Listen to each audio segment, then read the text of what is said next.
Jim McClellan. I'm the delivery order manager for Ring Sheared Drop here at Teledyne Brown Engineering.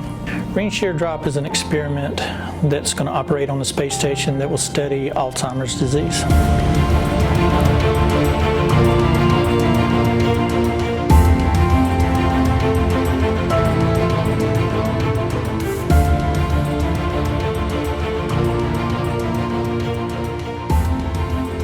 Scientists have found that container walls affect the experiment, and also heat convection affects the experiment.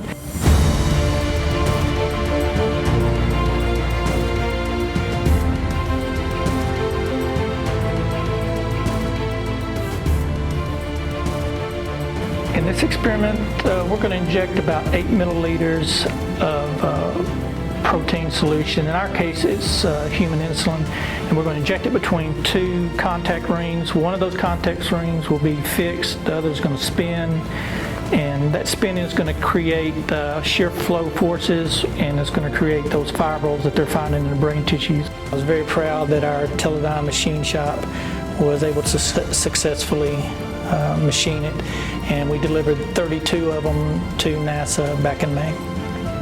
Right now it is up on orbit. It launched back in late July on SpaceX 18. My role now, and Teledyne's role now, will be to operate it while it's on orbit. We designed electronics and software so that we can control it down on the ground.